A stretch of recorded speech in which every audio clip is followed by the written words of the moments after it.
Hey guys, what's up? Tyler here. In today's video, I'm going to be talking about the best iPhone ever.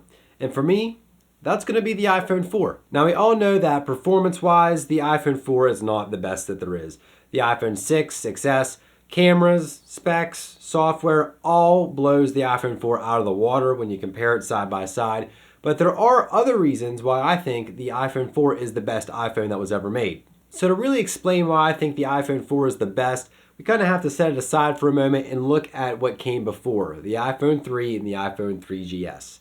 And when you look at this phone, it's not exactly the prettiest thing to look at. The iPhone, and I'm going to refer to the 3G and the 3GS, kind of bulky, not the sleekest thing there is. No front-facing camera, majority of it's a plastic build. It doesn't feel premium. iPhone OS 3 wasn't that great. We had the App Store, but there was just some things missing. And so we have the iPhone 3G running Phone OS 3.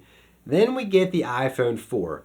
And if you want to talk about a world of difference between two different phones in the same family, I don't know if you get more different than the iPhone 3GS to the iPhone 4. Completely different build. The only thing that somewhat resembles the previous is the front panel.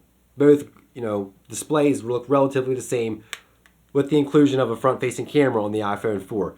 But we went from a majority of a plastic build to a very premium metal and glass build. Now, I ain't getting into antenna gate. That was an issue with the iPhone 4. It wasn't that big of an issue. I am a huge fan of the front glass and the back glass. Yeah, you got a lot of fingerprints going on. But in my opinion, one of the best looking iPhones that there is, and still my favorite design. Because here's the thing. I've held the iPhone 6S, 6, 6 Plus, 6.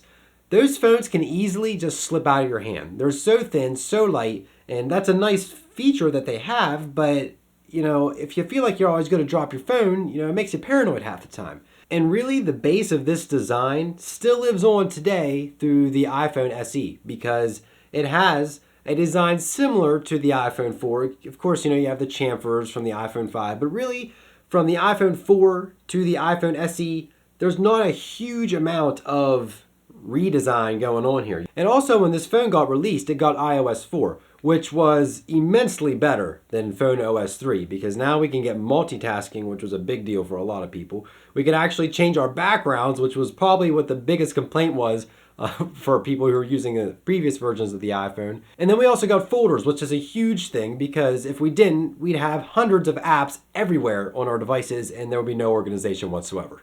And so I've always been a big fan of the iPhone 4. Like I said, it's a huge upgrade from the iPhone 3GS. I mean, biggest redesign by far. My opinion, the best redesign and the best iteration from one iPhone to the next.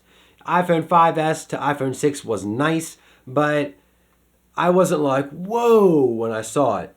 Whenever you saw this and then you saw this, you're like, dang, this is looking good. That's kind of why I think this is the best iPhone because it was the biggest redesign, biggest iteration change, and it brought a lot of new things to the table in terms of hardware and software. We got the front-facing camera. We actually have a flash on the back.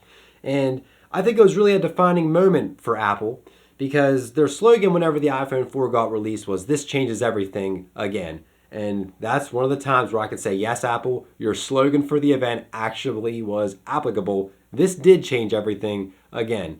And definitely still one of my favorites. And this thing ain't no slug either. It still works. After all these years, of course the battery's not as great, but you can still get 90% of the apps, probably even 98% of the apps that are out there you can get on your iPhone 4. It only goes up to iOS 7.1.2, not a huge deal breaker, but I can get on here, I can tweet, and yeah, it's a little slower than my Note 5 or Summer's iPhone 6 Plus, but it's still a functional phone because my dad had his Galaxy S5 busted. It was an accident, dropped it. You know how that goes.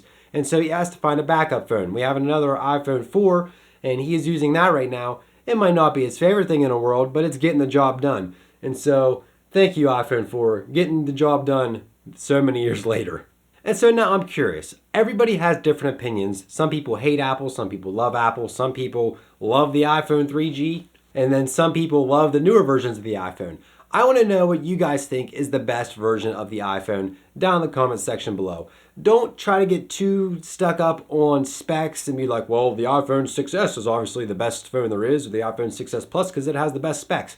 I don't care about that right now. I'm talking about the overall experience, release, and first impressions of the iPhone. What is the most memorable to you and what is the best? For me, iPhone 4. This video is kind of an opinion video, not really too many facts. There were some facts, but a lot of it is opinion based. From my experiences getting the phone, being like, man, this is the best thing since sliced bread. Still works great. And man, I love this back on this thing. It looks sharp. And so that's it for this video. Let me know what you guys think down in the comment section below. And if you enjoyed the video, leave it a thumbs up. Also subscribe for more videos from me. And all my social links are all down in the description below. And so thank you guys again so much for watching, and we'll see you guys in the next video.